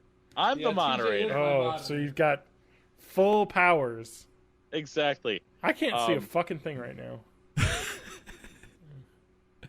So I'm going to throw that in the chat. And then another thing is I played a ROM of the month. Or ROM of last month. Yes. How was it? Did you watch any of my VODs? I did not, because it was on. Cool. I was asleep. Yes. I watched you surfing while I was killing orcs. Yeah, that surfing sucks. It is hard. So, in TNC Surf Designs, basic controls is when you're playing the skateboarding, it's continue to tap B to go forward. Wait, tap B? Yeah, you don't hold it. I thought you held forward on the pad. No, that made me go forward. This is skateboarding. No, for the skateboarding, I was holding right. To go fast, D-pad. You tap B. Oh, shit, I didn't know that. Okay. A by itself will let you jump with the board still on the ground. I knew that. Yep, that's what you need to do to get past some of the obstacles. Yes. A and holding backwards, A and holding left, is how you do a jump where you hold your board. And if you do that right as you're hitting a ramp, you'll take a big jump off the ramp. Like a ridiculous big jump off the ramp. Nice. Surfboarding is impossible. A sucks. B, hold A to go a little bit faster. Okay. Otherwise, you will die immediately all the time. Yeah. And even with holding A to go faster, there's still some impossible sections in the way that you get it set up. I know there's a way to jump off the top. Like if you get up to the wave, like not away from the tube of the wave, but at the top of the open face wave. If you hit B while you're up top, you'll come down. But if you hit up and B when you're right up top, you'll actually do a little jump up and then back onto the wave. Okay. And you get points for that, but not points for the other way. It's still semi-impossible, but the big thing is knowing how much life you lose for different things. And in the surfboarding, you only lose 1 life if you get swallowed by the bottom of the wave, anywhere at the bottom. And you lose 2 lives every time you hit an obstacle. Every time you do a thing where you biff off the board and they get in the water. And since you get life a little bit the longer you go, sometimes you just have to cheese your way through it and just make yourself die at the bottom of the water just so you get some distance. Jeez, that surfboarding. Yep. Bad game. I forced myself to try and beat 100 points. I've done that once on stream. I've gotten 150,000 off stream. Oh, baller time. Sure you did. Yeah, exactly. That's how Pixar, it didn't happen. Well, it's on the stream. One of them is. No, one of them's on the stream, but the 150,000 is not. Okay, so that's just you lying to us to make us feel It's 100% me lying to you. But no, I could prove it. I could totally prove it. Cool. I hated that game. California Games is so much better in every way. Just play footbag the whole time. Yes, footbag. The disc throw. That's a good one. I suck at disc throw. Hey, May said, hey, Discord, stop chatting. Well, we've got a new person in our Discord. Nice. Footbag was my nickname in high school. Footbag. Oh my god. All right. Oh, I don't know if we got time for anything else. I think we're kind of at the end here. No. Folks. We should play some games after this. Some of those party games. Yeah. What TJ has. Hey, I just want to go over my Lena Dunham rant. I'm gonna rant again. Okay. I just wanted to go over the news story. Let's get some ranty music here. I'm going to present facts. I'm going to present facts from the fake news organization Washington Post. For the 33% of listeners who can't off the top of their head know who Lena Dunham is, who is Lena Dunham? She is someone who is the living personification of a millennial. She is creator of the HBO television series Girls. An incredible comic writer and director and actress when it comes to that show. As a person, that's all I can say about her as a person. I always get her confused with Jeff Dunham. Yeah. Oh, that's her dad. That's canon. So she had adopted a dog 4 years ago from a no-kill shelter in Brooklyn. And she'd recently posted about how she had to give the dog up, basically. She had to give the dog up. In 2013, she had posted a very long New Yorker article. It was really not your typical New Yorker article, basically, where she just kind of wrote about how she wanted a dog and she got a dog. This dog was on a Vogue photo shoot in 2014, and last spring, Lambie disappeared. And June explained why. Her dog went to doggy rehab, a professional facility in Los Angeles called the Zen Dog, and had been readopted by a former trainer with experience handling troubled canines. She wrote on Instagram that Lambie suffered terrible abuse as a puppy that made it difficult for him to live in a traditional home. Honesty is my jam, she said. Now, weeks later, Brooklyn Animal Shelter, where Lambie first came from, is saying, hey, guess what? Fuck you, no. Actually. When she adopted the dog from us, it wasn't crazy. I have pictures of the dog loving on Lena and her mom, which is weird if the dog was abused. It wouldn't be cuddling with her and be in the bed with her boyfriend in the pages of Vogue if this was an abuse victim dog. Lena Dunham also had been quoted that the dog had 3 other homes, 3 other names, but now he's mine. He said, actually, the dog, we checked the records and was owner surrendered with the reason of I did not have enough time to care for the dog. We do not know where she got multiple owners that abused the dog. we did not share that information with her. So, like, literally, they're like, you 100% made that up. Because we are the people that gave you the dog, and our records say that that was not the reason we had the dog, nor would we have given you an abused dog as, dog adoption. Because, adoption agencies, if they have a dog that has issues, they will only adopt it to someone who is, like, very good at taking care of dogs. Who's qualified, exactly. Yeah. They would never have done that. And so they basically kind of went on the offensive and was like, well, don't give us a bad name for that. And, all right. Let's talk about Lena Dunham and her dog.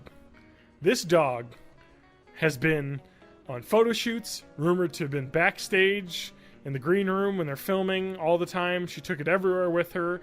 There was an article about how this restaurant would serve her food and then serve her dog food on a plate that they would put next to the table.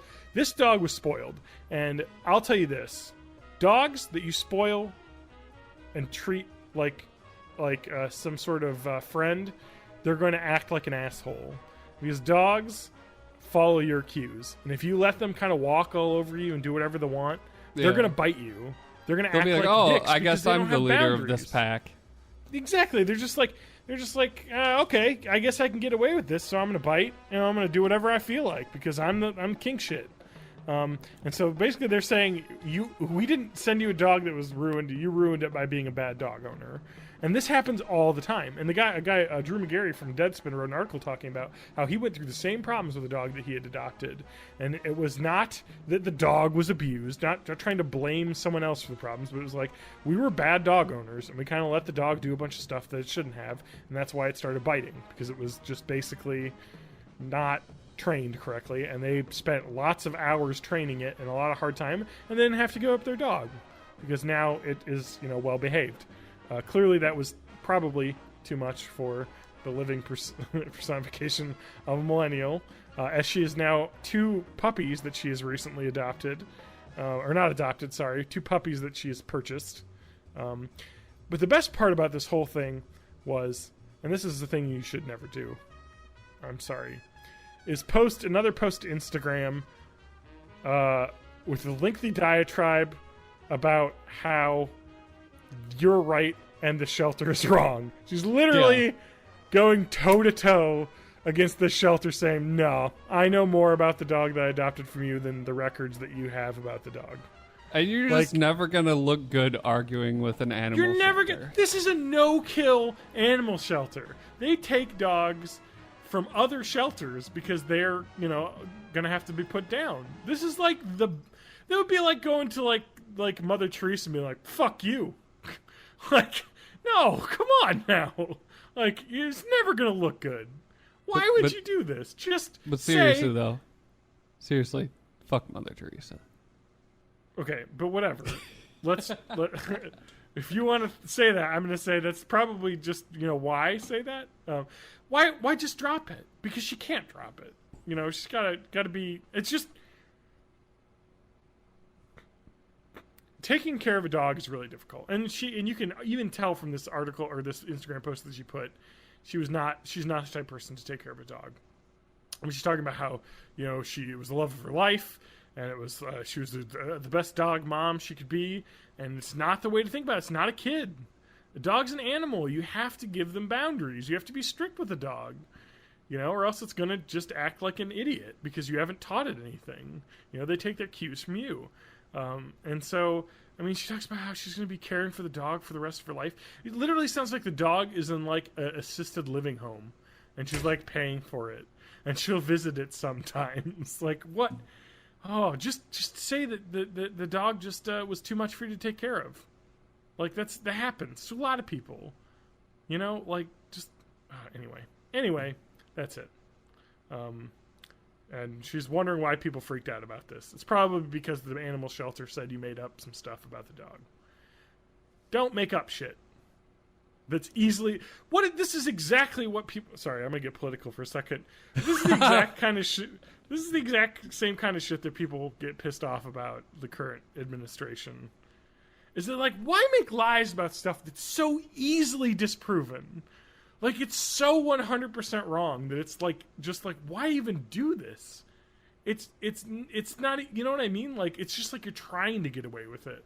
Like, why lie about this dog's backstory and stick with it after the shelter says, no, actually, that's not true?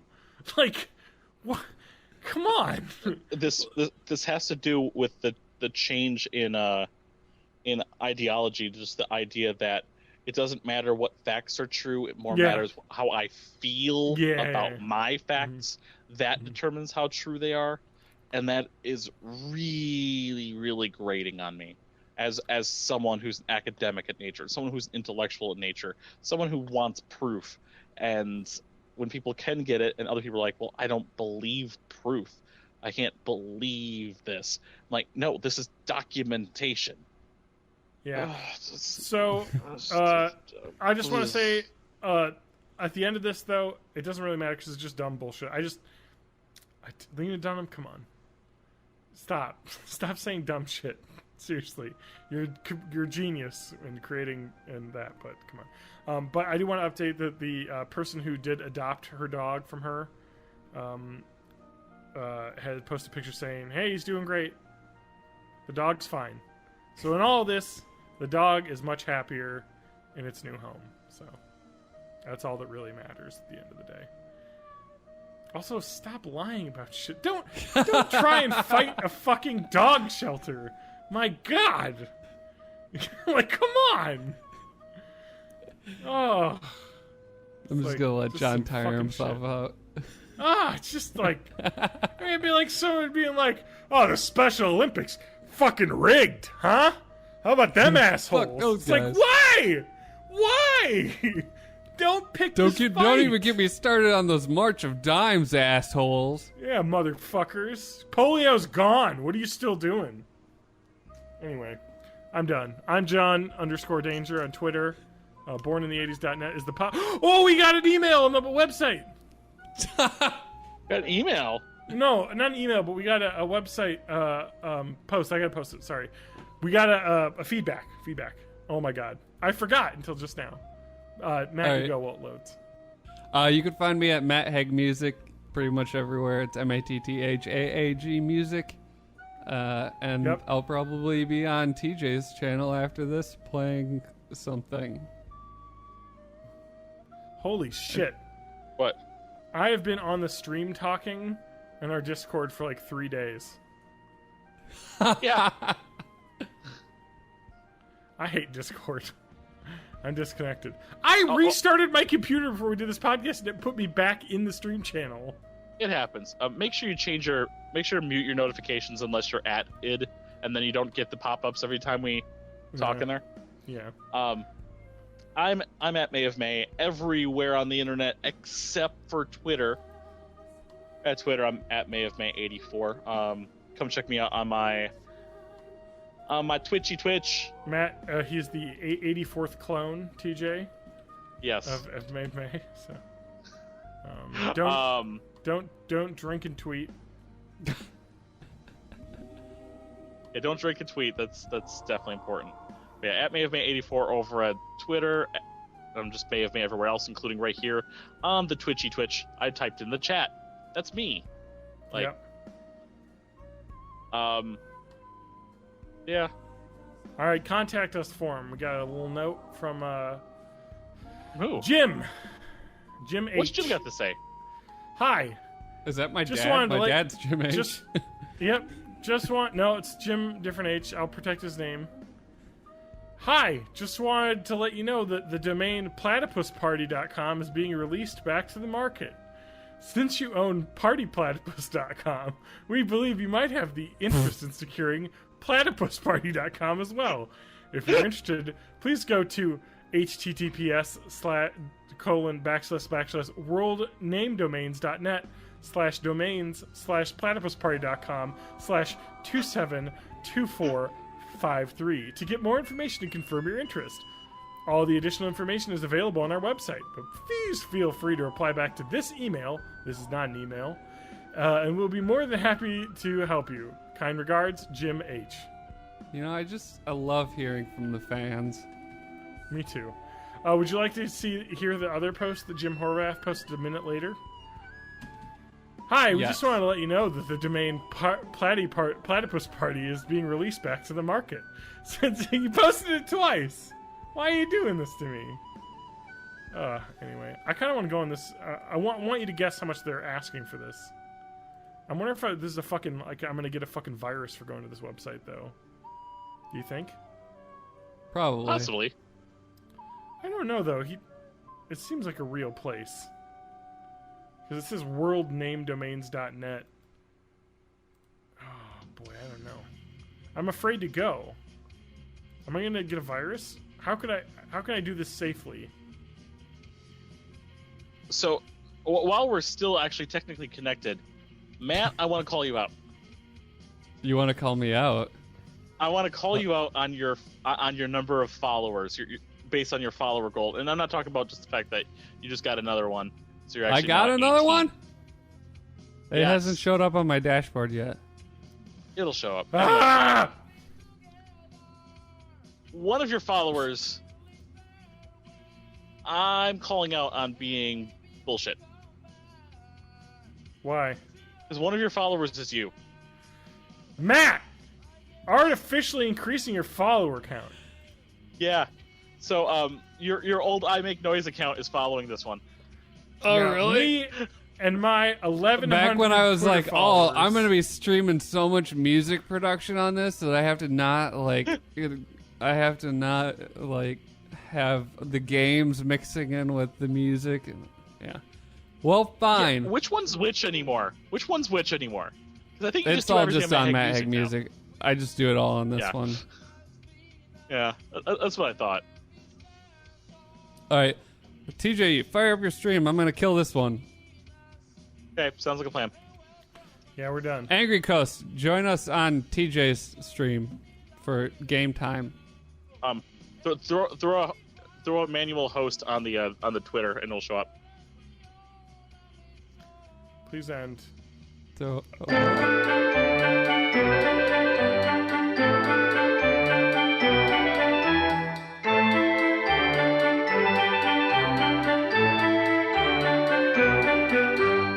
initiated the broadcast to YouTube. I won't Nice. Edge open. Here, I'll close it. I'll force end it, and then maybe it'll open. Using Is there Edge a- and Bing. Is there a There what? chat filter setting on? Yeah, there is. But on is there Twitch. one specifically where like profanity is Fuck you. okay, but racism is not? Can I get like granular with it? You can set word per word. Don't That's do a lot of that. Because then you have to type in those bad words. You do. Yeah, I don't want to do that. What are we? What Are is we love? men or are we meat? Baby, Oh, don't I hurt think me. I got it. Don't hurt me. Yeah. No more.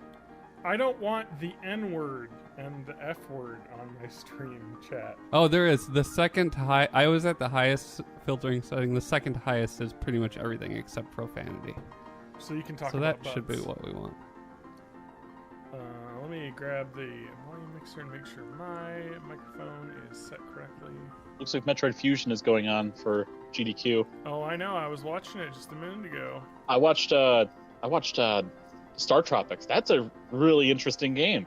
Did you watch Keyzeron's run?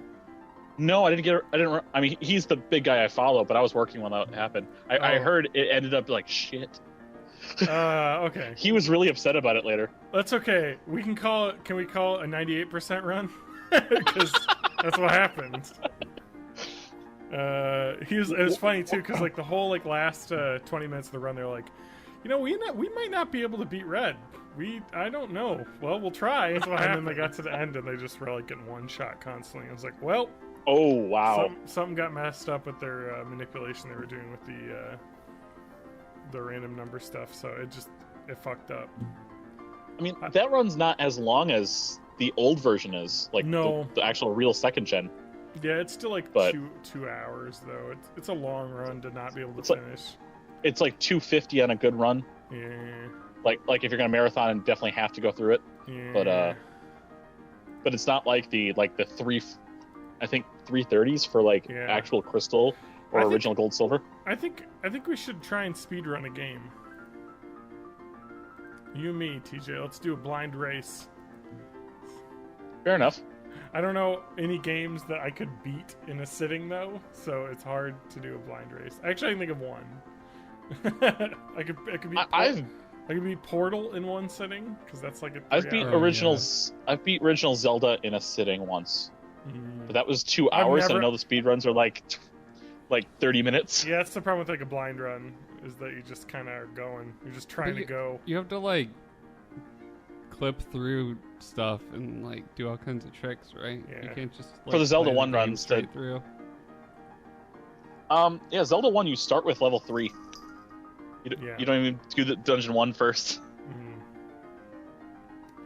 Yeah, there's always crazy like strategies with that. Oh, I'm getting my my vast collection of Neon Genesis Evangelion DVDs. I think I've watched like half of one episode of that. Okay. Everyone who's a big animator is like, yes, it's got an important part in history. It does. If you don't feel like you'll get into it, you probably won't. I will like triple that recommendation. This is an anime that stars 14-year-old boys and girls, and it is about feelings and angst. And I watched it when I was like 13, so it really was perfect for me. I've watched the end scene. It was so uncomfortable to watch. What ending scene? Because there's like six endings.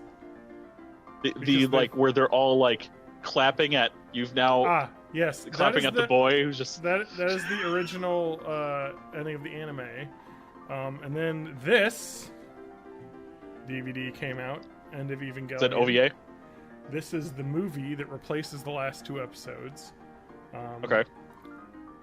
With the actual ending, where stuff happens, whereas like the whole plot of the show, and I'm going to spoil it because you guys are never going to watch it, is the idea is that they're creating some sort of project. It's super pseudo-religious because it's Japanese, to take human evolution to the next form where everyone becomes one giant being, basically, and all souls merge together.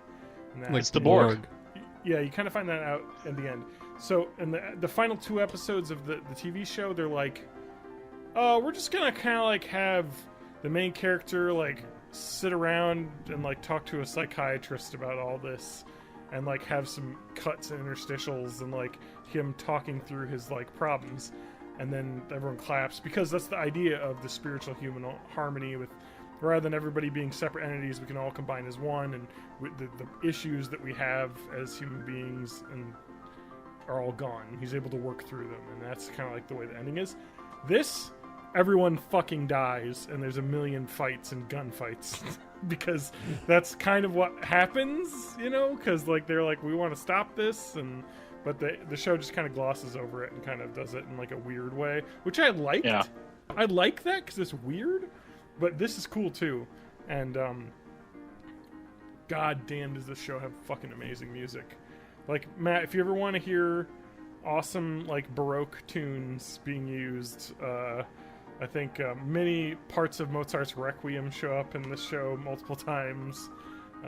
Nice. You know, and other classical stuff too. But I mean, it's like all like, it's very religious inspired. So there's a lot of kind of, because Japanese people are like fucking crazy about religion.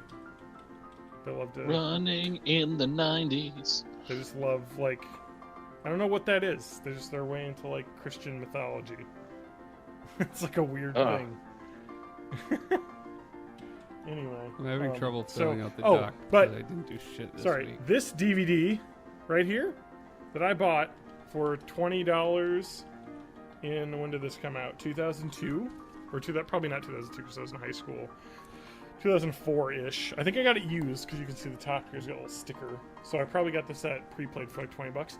This used $75 on Amazon because they never made more than the original run, and they've never re-released this.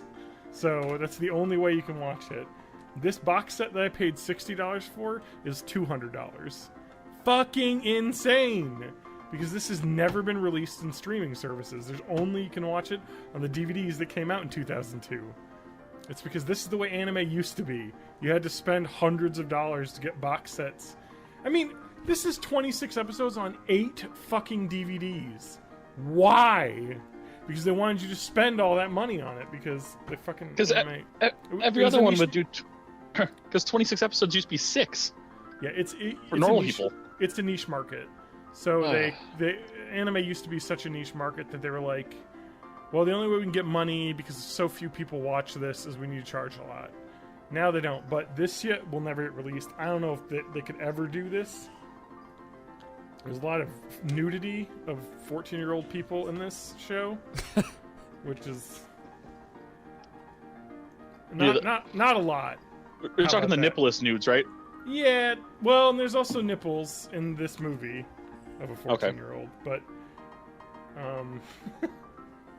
it's weird. It's a weird scene, but it kind of deals. It's like a, I don't know how to describe the way that the nudity is. It's more done in like a horror way, like medical horror. You know, it would be like in a Holocaust movie, seeing like, you know, naked people being sent into like that. It's not done for any sort of like sexual thing. It's like kind of like, oh my god, like that.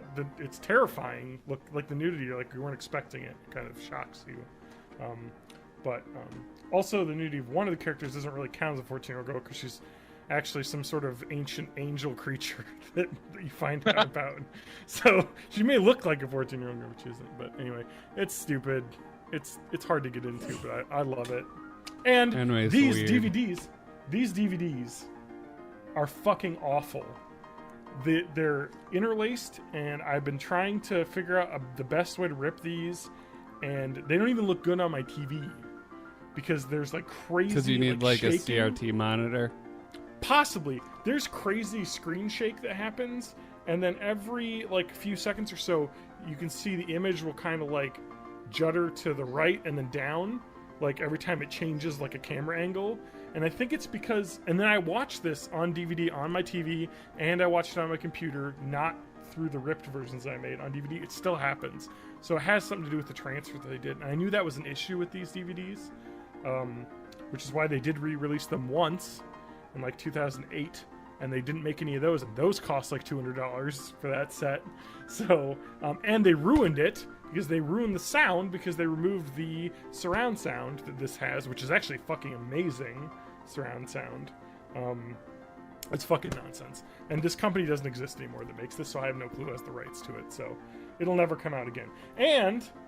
well, until Funimation finally gets it. I have these, so the big one, which are the remastered director's cuts of the last 21 through episode 26, which I also have, which actually look good, but they changed the English voice actors because they couldn't get some of them back, and that ruins it for me because of the nostalgia of watching the original characters. This says 15 plus.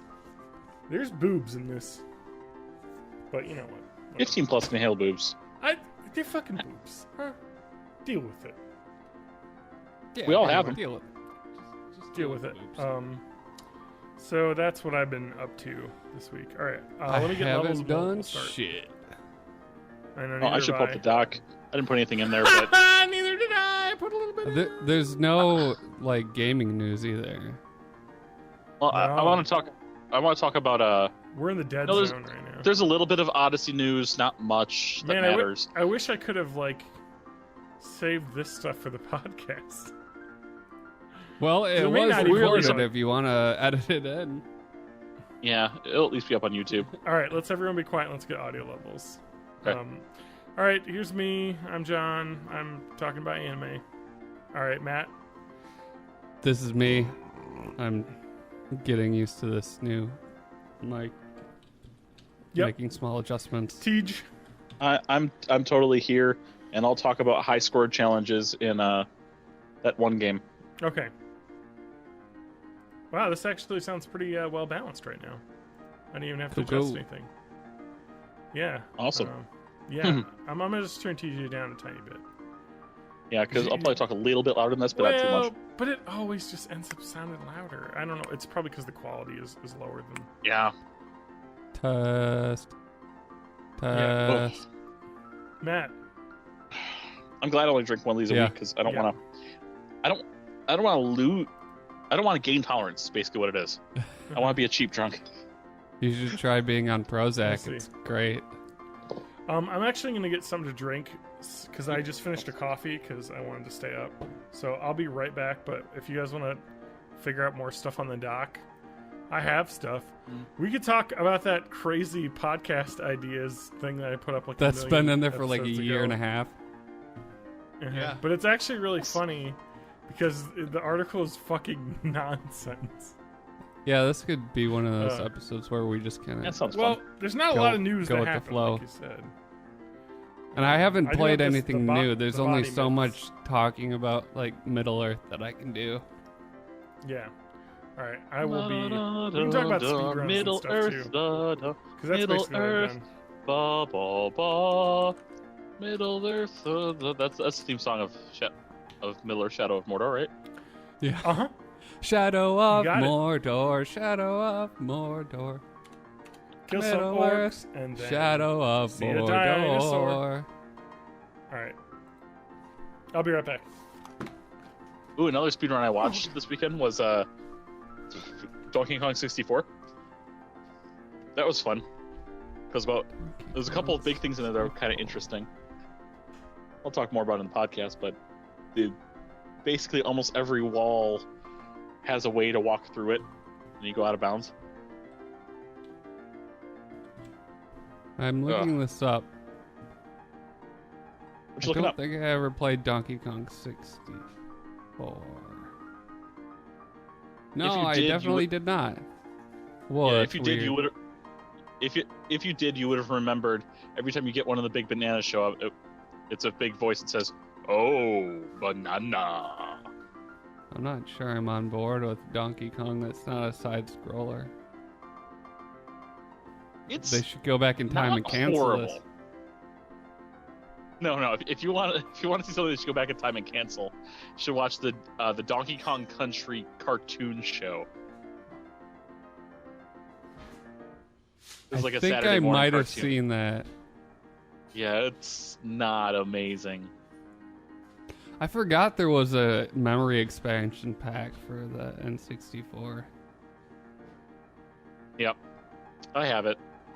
Or I should say I have it, but it's with my N64 that I have at my... I'll just say my cousin. Cousin through marriage. Your cousin Vinny? It's the cousin of my wife. Yeah. My cousin Vinny, yeah. He has my N64 with my expansion pack. And he's got at least my copy of Majora's Mask, if not also my copy of Ocarina of Time. Oh, man. Yeah, I want to play that. The Legendos of Zelda Dos. I don't even remember. Ocarina of Time was N64, right? It's all blurring together. N64. I forgot a thing I was going to bring up. Whatever. Now, John, are you on studio mode? Thank you for reminding me. I will double check. I am. It actually didn't sound bad, though, on non-studio I'm on mode a telephone.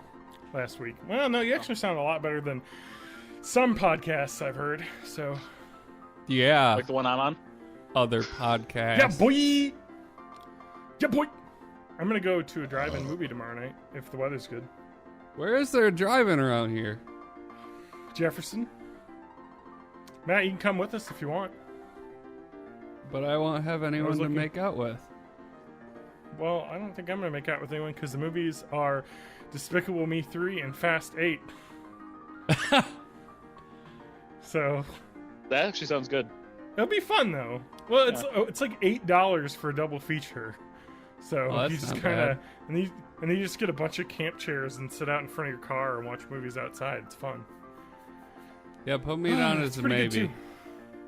All right. Well, I'll let you know because it starts. I don't know. I'll have to look at what time it starts, but it's like we'll probably have to leave at like 6:30, 6ish. I think they open the gates at like 7:30. Anyway. All right. I think we're ready to start. Yeah, that sounds great. Matt, sorry, what were you gonna say? I was just gonna say since I have the day off tomorrow, I was probably gonna go check out a big cat rescue here. Because there's like a big cat rescue in fucking Wisconsin. Yeah. Oh yeah. It's like a big one, like a nationally recognized one. So I've had friends who've gone there and said it's really cool. I want to make sure I'm understanding this correct. I'm assuming big and cat are together. It's a big cat rescue. Yeah. No, it's like lions and tigers and pumas and shit. It's a big the cat rescue. Big the cats. Yeah. But yeah, is it legitimately large felines? Yeah. Or is it just huge and has lots of cats? Yeah. No, it's like large.